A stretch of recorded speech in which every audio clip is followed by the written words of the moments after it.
আমরা মানবিক মানুষ, মনে রাখবেন আমাদের রক্ত যেমন আছে, মাংস যেমন আছে শরীরে, আমাদের হৃদয়ে কিন্তু পাথর নেই। এবং তাই একথা বলার জন্য আমাকে জেলেও ভরে দেওয়া যেতে পারে, কিন্তু আই ডোন্ট কেয়ার। আমি মনে করি মানুষ যখন বিপদে পড়ল, সে লাল কি সাদা কি হলুদ বা সবুজ আমার দেখার দরকার নেই। তাদের পাশে দাঁড়িয়ে তাদের অহংকার, তাদের মর্যাদা, তাদের সম্মান, তাদের অস্তিত্ব, তাদের অস্মিতা সব কিছু ফিরিয়ে দেওয়ার দায়িত্ব আমরা কেউ অস্বীকার করতে পারি না। আমি দেখছিলাম পুরো কেস স্টাডি করে। আমার সাথে অনেক ভাইস চ্যান্সেলররা এখানে আছেন, আপনাদের সাপোর্ট দিতে এসছেন। তেজিমালা, গুরুমনাগ, এমনকি দার্জিলিং থেকে এসছেন vice chancellor, professor Dipankar Kar vice chancellor, Amiya Kumar Panda vice chancellor, Rupkumar Barman vice chancellor, professor Saurin Bandyopadhyay vice chancellor, professor Gautam Ghosh vice chancellor, এছাড়াও ডিপ্রাইভ টিচার অ্যাসোসিয়েশনের আজারউদ্দিন হালদার, পায়েল মিশ্র, ধীতিশ মণ্ডল সহ সুভদ্রা, আবুল বাসার, বিখ্যাত নলিনী বেরা সহ আমার সহকর্মীরা সহ সকলে এখানে আছেন। চিফ সেক্রেটারি নিজে এখানে আছেন মনোজ পন্ত। আমার এখানে এডুকেশন মিনিস্টার আছে, এডুকেশন সেক্রেটারি আছে, আমার এখানে আরও 5-6 জন মিনিস্টার আছেন। আমি আপনাদের বলবো, যারা যোগ্য, যারা বঞ্চিত হয়েছেন, আসুন আমরা দুটো ভাগে ভাগ করি। এখনো পর্যন্ত সুপ্রিম কোর্ট আমাদের জানাতে পারেনি কারা যোগ্য আর কারা অযোগ্য। আইনে বলা আছে,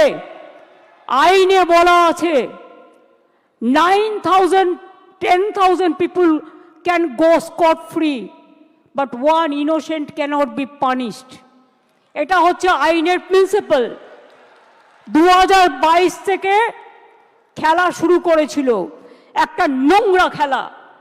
চাকরি দেবার ক্ষমতা নেই, চাকরির কারার যাদের ক্ষমতা আছে তাদের আমি ধিক্কার জানাই। আপনাদের একটা জিনিস বুঝতে হবে, কোনটা মুখ আর কোনটা মুখোশ। কারা যাত্রাপালার মাধ্যমে আপনাদের ভুল বোঝাচ্ছে।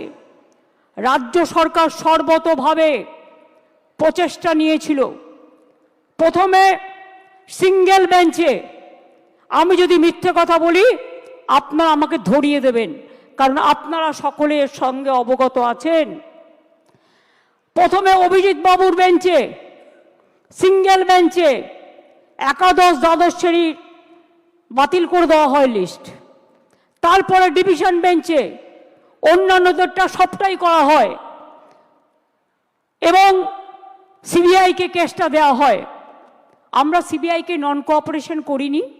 আমরা বলেছিলাম বাছুন কে যোগ্য আর কে অযোগ্য।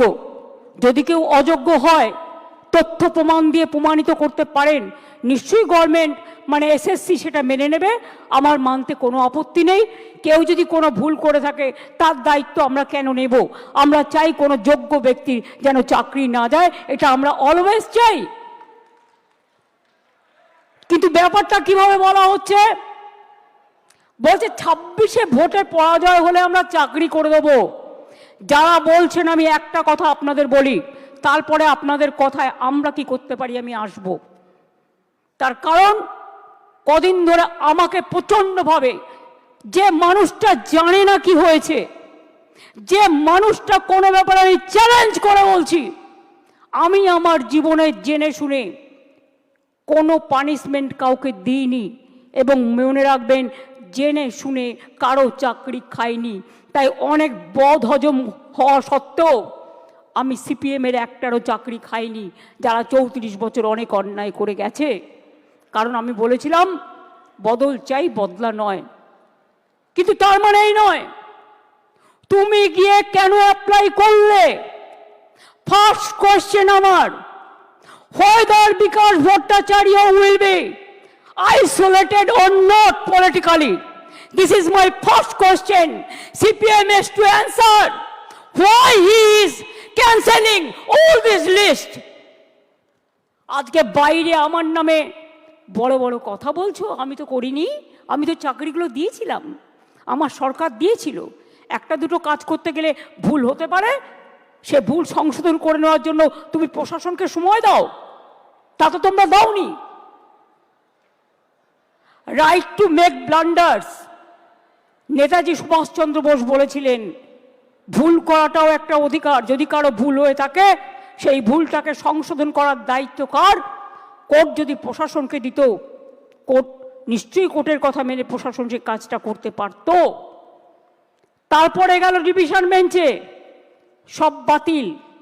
আমার মনে আছে সঙ্গে সঙ্গে আমি এডুকেশন ডিপার্টমেন্টকে বললাম, সব ভালো ভালো লয়ার দিয়ে 2024-এ আমি দুর্গাপুরে মিছিল করছি ইলেকশনের সময়, তখন হঠাৎ খবর পেলাম যে, তখন কি খবর পেলাম শুনুন, যাদের ভালো লাগবে না তারা নিজেদের জায়গা মতো থাকতে পারেন, আমার কোনো অসুবিধে নেই, বাট যেটা দরকারি সেটা আমার বলতে হবে।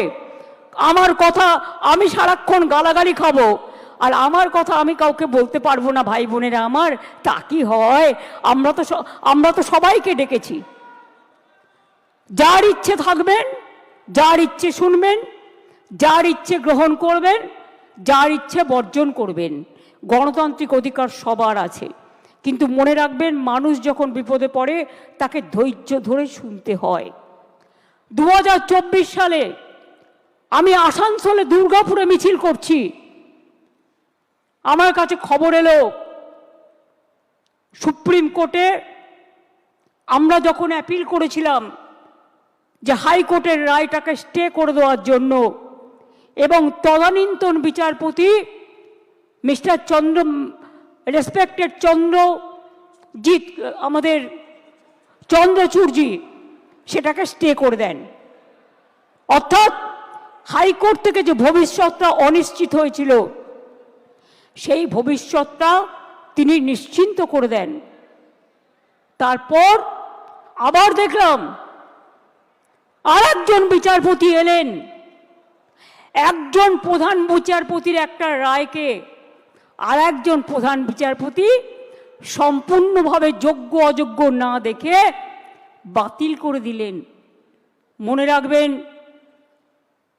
আমায় যদি কেউ চ্যালেঞ্জ করে, আমি কিন্তু চ্যালেঞ্জটাকে মোকাবিলা করতে জানি। আমি কোর্টকে বলছি না, এটা কোর্টের দোষ নয়, দোষ তো সেই মুখ আর মুখোশদের যারা আপনাদের নিয়ে খেলা করেছে। বাট আমি একটা কথা বলতে চাই, আমি বেঁচে থাকাকালীন যোগ্য প্রার্থীদের কারো চাকরি কেড়ে নিতে দেব না। It is my commitment.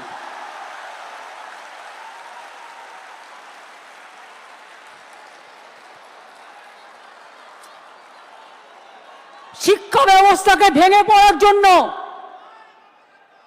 ভেঙে ফেলে দেওয়ার জন্য, শিক্ষা ব্যবস্থাকে ভেঙে ফেলার জন্য একটা চক্রান্ত চলছে, একটা পরিকল্পনা চলছে। 9, 10, 11, 12-এর টিচাররা gateway of the higher education তারা তৈরি করে, তারা অনেকে খাতা দেখছে, তারা অনেকে গোল্ড মেডালিস্ট আছে, তাদের জীবনে ভালো রেজাল্ট করে এসছে, সবাইকে চোর বলে দিচ্ছেন, সবাইকে অযোগ্য বলে দিচ্ছেন। এই বলবার অধিকার আপনাদের দিল কে? আমি সরাসরি চ্যালেঞ্জ করছি। আর এই রায়ের পেছনে কিছু খেলা তো নেই। সেই খেলাটা কে খেলেছেন? একজন প্রধান বিচারপতি স্টে করে দিচ্ছেন। আমরা তো মনে করি আইনের সম্মান একজন যেটা করে, উচ্চ আদালতের সর্বোচ্চ আদালত ন্যায় দেবেন, এটাই আমরা আশা করি। বিচারের বাণী যেন নীরবে নিভৃতে না কাঁদে, এটাই আমরা আশা করি।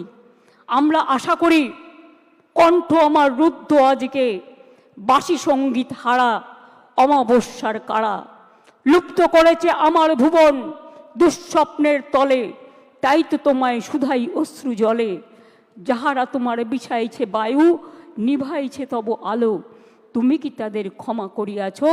তুমি কি বেসেছ ভালো?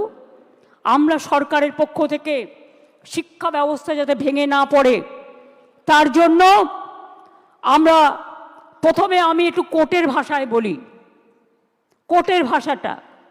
তার কারণ মনে রাখবেন, কোর্ট যখন একটা রায় দেয় সে রায়টাই নাকি চূড়ান্ত রায়। সেই জন্য একটু কোর্টের ভাষায় বলি, সুপ্রিম কোর্ট বলেনি কে যোগ্য কে অযোগ্য, তালিকা দেয়নি।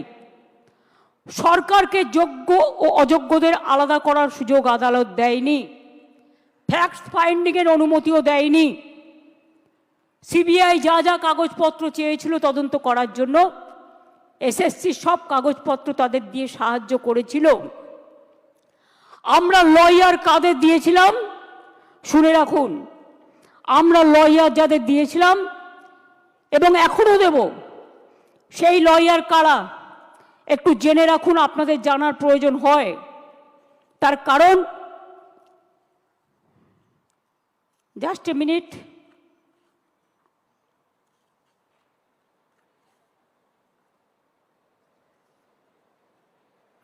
সম্ভবত আমার যতটুকু মনে আছে অভিষেক মনু সিংভি ছাত্রদের হয়ে লড়েছে। যাই হোক, তোমাদের সাপোর্ট দিয়েছি আমরা, হেল্পিং হ্যান্ডস। অভিষেক মনু সিংভি, এবার আমরা বলেছি, এবার আমরা কাদের নিচ্ছি সেটা বলে দিচ্ছি।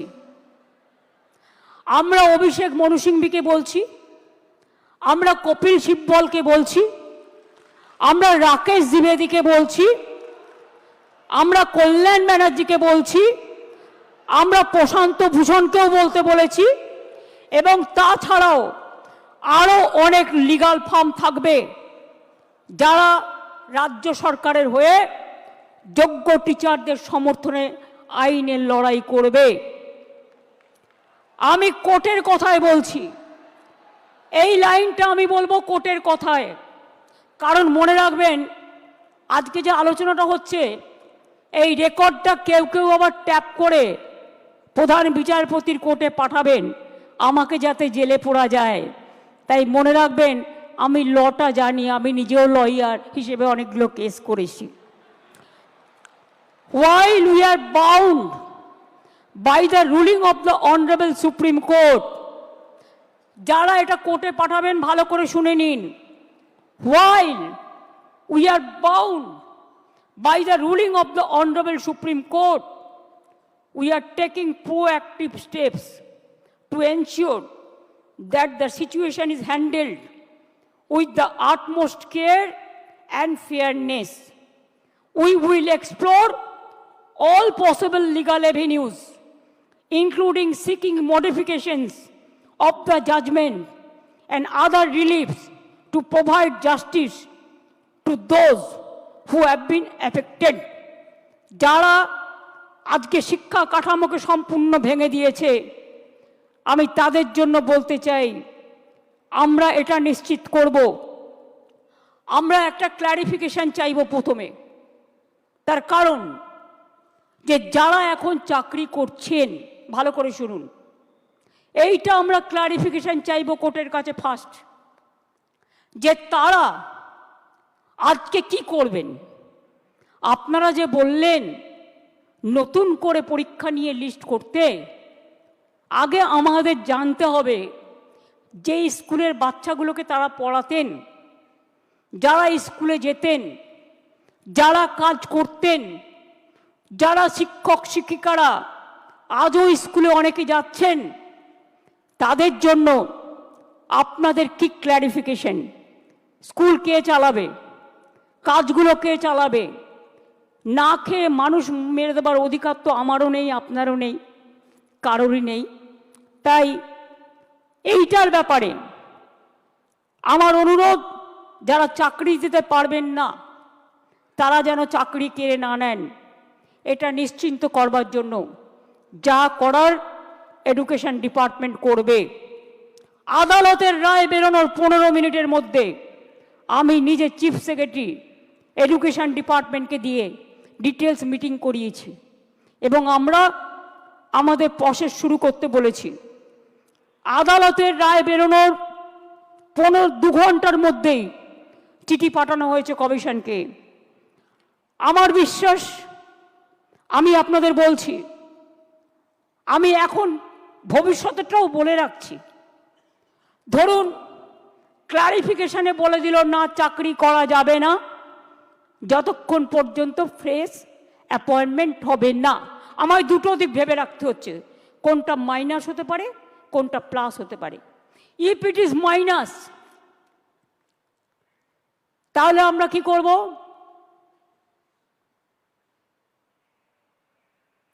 মাইনাসেরটা আমার না বলাই ভালো, আমার মাথায় কিছু আছে। আমি ধরে নিচ্ছি এটা প্লাস হবে। প্লাস মানে নিশ্চয়ই ক্লারিফাই করে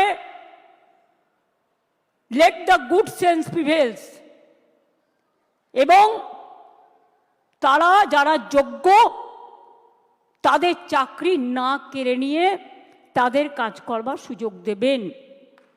বাই চান্স যদি না দেয় তাহলেও মনে রাখবেন, যারা যোগ্য তাদের চাকরি নিশ্চিন্ত করার দায়িত্ব সরকারের।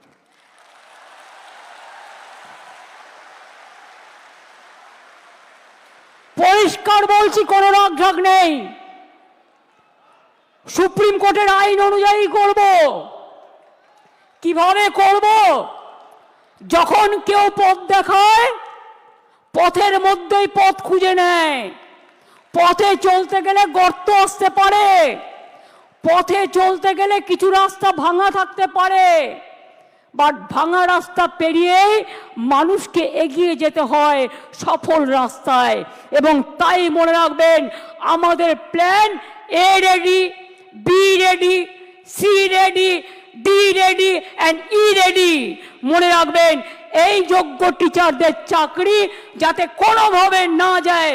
যদি বলে তোমাকে 2 মাসে প্রসেস করতে হবে, আপনাদের তো কেউ চাকরি টার্মিনেট করেনি এখনো পর্যন্ত, করেছে কি?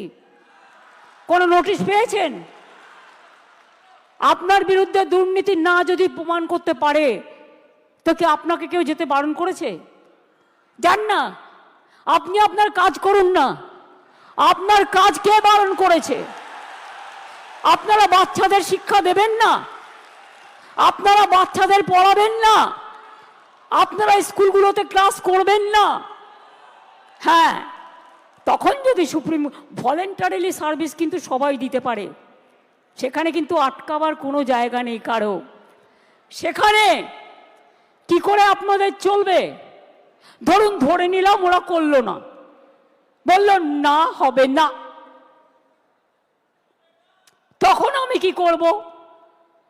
তখন আমি এডুকেশন ডিপার্টমেন্টকে রিকোয়েস্ট করতে পারি। কি রিকোয়েস্ট? এটা আমরা লিগাল আলোচনা করেই বলছি যে 2 মাস বলেছে তো 3 মাসের মধ্যে প্রসেস কমপ্লিট করতে হবে। যারা চাকরি করছেন, দাঁড়া, আরে ভাই আমি মাইনাসটা তো বলে রাখবো। ধরুন যদি না করে সুপ্রিম কোর্ট, তাহলেও মনে রাখবেন অল্টারনেটিভ যা করার আমরা করব। এবং সেক্ষেত্রে আপনারা যাতে আবার চাকরি ফিরে পান, তার ব্যবস্থা প্রসেসের মধ্যে দিয়েই 2 মাসের মধ্যেই কমপ্লিট হবে এবং আপনাদের চাকরি ব্রেক হবে না। কারণ আপনার এক্সপিরিয়েন্স এবং অ্যাডিশনাল কনসেশন আপনারা পাবেন যারা 10 বছর ধরে চাকরি করছেন। এটা মাথায় রাখবেন।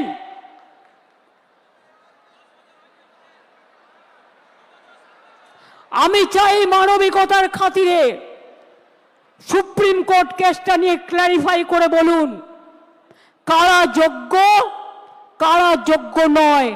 আমাদের হাতে লিস্টটা তুলে দিন। 2 হচ্ছে, আমরা এটাও জানতে চাইব, শিক্ষা ব্যবস্থাকে ভেঙে দেওয়ার অধিকার তো কারো নেই। 2-3টে এক্সাম্পল দিচ্ছি। মধ্যপ্রদেশের ভেপম কেলেঙ্কারি, বিজেপির রাজ্যে কতজন মানুষকে খুন করা হয়েছিল? 89 জন, আজ পর্যন্ত বিচার পায়নি। নিট নিয়ে অনেক অভিযোগ উঠেছিল, সুপ্রিম কোর্ট নিট কিন্তু বাতিল করে দেয়নি। শুধু বাংলাকে টার্গেট করা হচ্ছে কেন, এটা আমরা জানতে চাই। বিহারে কি হয়েছে, রাজস্থানে কি হয়েছে, ইউপিতে কি হয়েছে? সিপিএম এর আমলে চিরকুট দিয়ে চাকরি হয়েছে এবং বিজেপি রাজ্যেও হয়েছে। অস্বীকার করতে পারবেন না। বাংলার ট্যালেন্টকে আপনারা ভয় পান। কাজেই আজকে আমি কথা বলতে এসেছি, দুটো ভাগ এই পর্যায়ের, একটা যোগ্য আর একটা অযোগ্য। যোগ্যদের চাকরি যাতে যোগ্যরা ফিরে পায় মর্যাদার সাথে, সম্মানের সাথে, আমরা প্রথমে ক্ল্যারিটি চাইব। যদি ক্ল্যারিটি সুপ্রিম কোর্ট ক্লিয়ার করে দেয় আমরা সকলে গ্রেটফুল থাকব, আর যদি না করে তখন আমাদের রাস্তা থেকেই আমরা রাস্তা বের করে নিয়ে আপনাদের পাশে দাঁড়াবো, যাতে আপনাদের কোনো অসুবিধে না হয়। 2 মাস সাফার করলে 20 বছর সাফার করতে হবে না, আর ওই 2 মাসও পুষিয়ে দেবো। এটা মনে রাখবেন, আমার জীবনে কথা মানে কথা। আমি যদি কাউকে কথা দিই আমি লাস্ট পর্যন্ত সেই কাজটা করে দেখাই।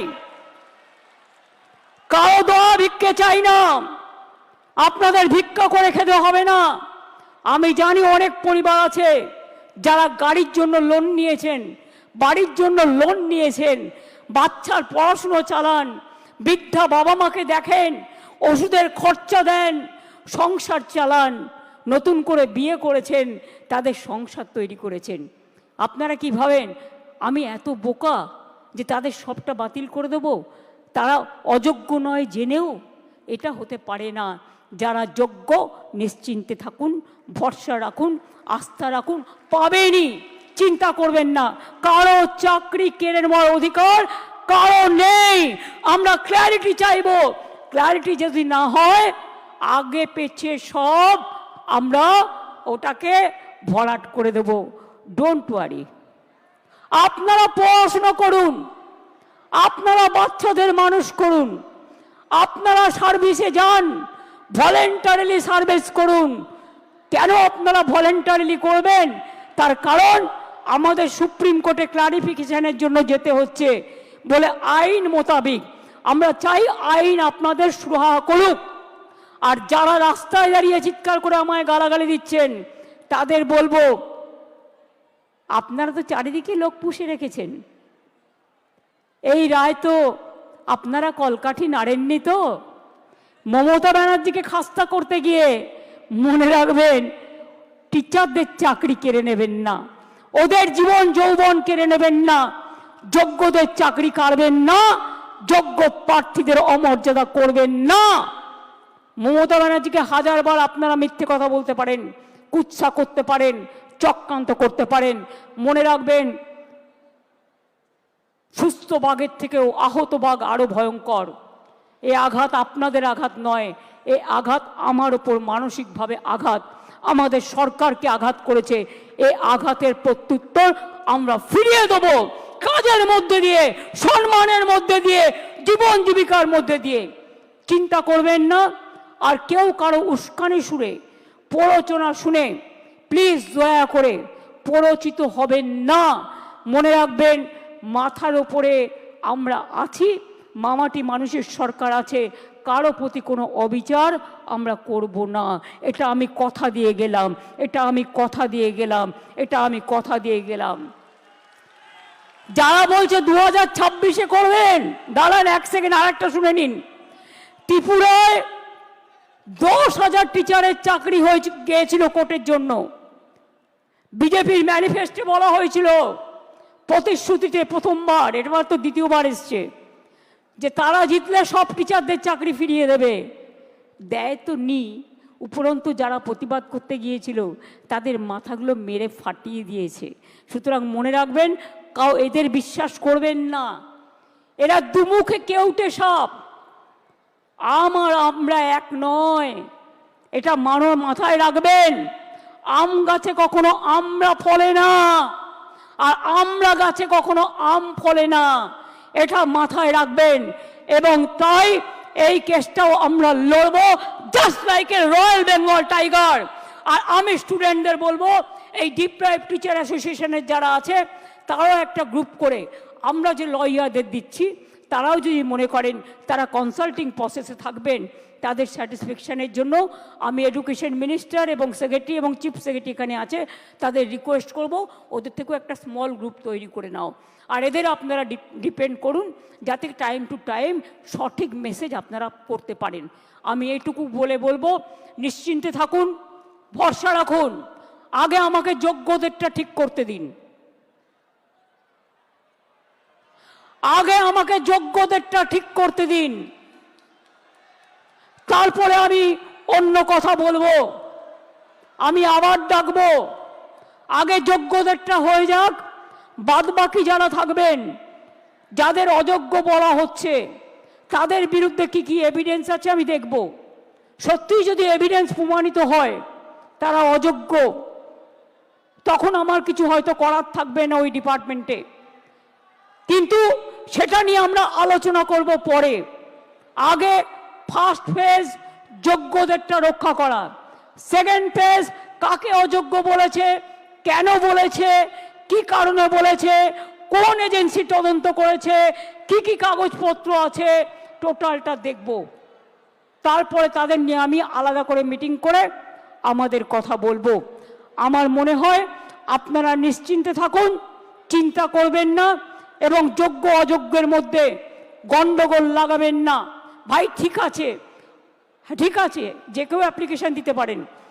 আমি এটাই বলবো, নিশ্চিন্তভাবে আপনারা বাচ্চাদের শিক্ষা দিন এবং যোগ্যরা যারা আছেন শিক্ষা দিন, শিক্ষিত করুন।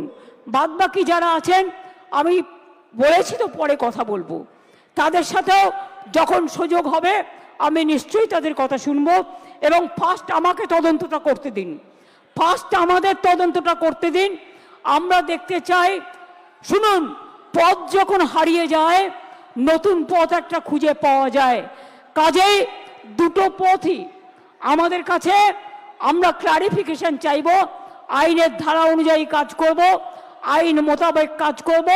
বাট কারো চাকরি যাওয়াটা আমাদের ধর্ম নয়, চাকরি ফিরিয়ে দেওয়াটা, চাকরি করে দেওয়াটা আমাদের ধর্ম। আমি এইটুকু বলে আমি আশা করব শিক্ষক শিক্ষিকারা তাদের কাজে তারা যেমনভাবে কাজ করছেন তারা কাজ করবেন, তাদের যেন কোনো রকমভাবে কোনো অসুবিধে না হয়। শিক্ষক না হলে আমার শিক্ষা ক্ষেত্রটাই টোটাল কোলাপস করে যাবে, বাচ্চারা পড়াশোনা করতে পারবে না। অনেকে খাতা দেখছেন, তারা খাতা দেখতে পাচ্ছে না। ভাই দাঁড়াও, তুমি কি অযোগ্য লিস্টে আছো? দাঁড়াও, তুমি কি অযোগ্য লিস্টে আছো? তুমি যোগ্য না অযোগ্য লিস্টে? তো যোগ্যদেরটা তো বলে দেওয়া হয়েছে, আবার কি? We have said everything. I think it is clear, it is very clear, nothing is left out. বলে দিয়েছি যারা যোগ্য তারা পাবেন, চিন্তা করার কোনো কারণ নেই। গায়ের জোরে ফোর্সফুলি তর্ক করে কিছু হয় না, ভালোবাসার দ্বারা যেটা হয়। তাই আপনাদের বলবো, এরপরেও যদি কারো কিছু বলার থাকে, আপনারা যে স্মল গ্রুপ আমরা তৈরি করে দিচ্ছি তাদের মাধ্যমে এডুকেশন মিনিস্টারকে মিট করে কথা বলুন। আমি যোগ্যদের চাকরি কাটব না, যেমন করেই হোক কোনো না কোনো ব্যবস্থা করে দেব, আমি এটুকু আপনাদের বলতে পারি। চিন্তা করবেন না, আগে কোর্টে যাব, কোর্টে গিয়ে কোর্টের সিদ্ধান্ত জানব, কোর্টে ক্লারিফিকেশন নেব, তারপরে কি ব্যাপার, কি ব্যাপার ওটা তো আমি আইনের ব্যাখ্যা বললাম।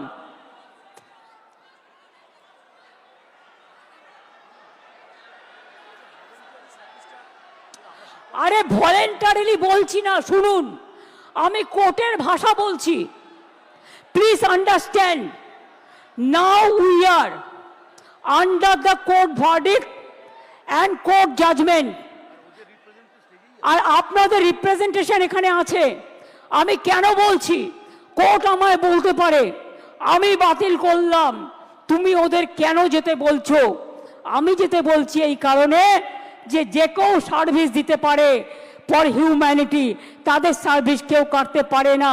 সুতরাং কোর্টের আইন মেনেই যোগ্যদের জন্য ওদের পথ দুটো খোলা আছে। মনে রাখবেন কোর্টের আইনেই দুটো পথ খোলা আছে, সেই পথ খোলা থেকে আমরা আপনাদের ব্যবস্থা করে দেব যাতে কেউ চাকরি না হারান। প্লিজ আন্ডারস্ট্যান্ড, আমাদের কোর্টের অর্ডারও মানতে হবে, কোর্টে ক্লারিফিকেশনও চাইতে হবে, রিভিউ পিটিশনও করতে হবে। সেই জন্য বলছি যতক্ষণ পর্যন্ত রিভিউ পিটিশনটা ক্লিয়ারেন্স না হচ্ছে আপনারা আপনাদের কাজ তো করতে পারেন, কে বাধা দিয়েছে? আপনাদের তো গভর্নমেন্ট থেকে টার্মিনেট লেটার দেয়নি, so why you are asking me? Don't repeat this question না, এটা আপনার মাইনাস হতে পারে। বুদ্ধি খরচ করুন, বুদ্ধিমানেরা বুদ্ধি খরচ করে, বুদ্ধি খরচ করে কাজ করুন।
আমি আচ্ছা, যোগ্য শিক্ষাকর্মীও যারা আছেন তাদেরও আমি আলাদা করে দেখছি না, আপনারা আপনাদের কাজ করবেন। আর যোগ্য আর অযোগ্যদের লিস্টটা আমরা সুপ্রিম কোর্টের কাছে চাইব, ঠিক আছে? তারপরে আমরা ডিসিশন নেব। প্লিজ, আপনার চাকরি গেলে যেমন ক্ষতি, অন্যের চাকরিও যদি বিনা কারণে যায় যারা যোগ্য, সেটাও কিন্তু তাদের ক্ষতি, এটা মাথায় রাখবেন। তাছাড়াও সুপ্রিম কোর্ট আর একটা অপশান দিয়েছে। অপশানটা কি? যদি আপনারা কেউ পুরনো জায়গায় কাজ করে থাকেন, পুরনো জায়গাতেও আপনারা গেলে সেখানে আপনাদের নিয়ে নেবে। তিনটে অপশান সুপ্রিম কোর্ট দিয়েছে, এটা মাথায় রাখুন, ভালো করে কোর্টের আইনটা পড়ুন। আমি এখন ল অনুযায়ী বললাম, as per law which is possible for me, I clarified. Next our clarification, we will ask through our advocate to the highest court. এটাই লাস্ট ওয়ার্ড, এটাই এ, এটাই বি, এটাই সি, এটাই ডি, এটাই এ, এটাই এ টু জেড। এই ভরসাটুকু রাখুন। আশা করি ভালো থাকবেন, সুস্থ থাকবেন, কাজ চালিয়ে যান। অনেক অনেক ধন্যবাদ। জয় বাংলা।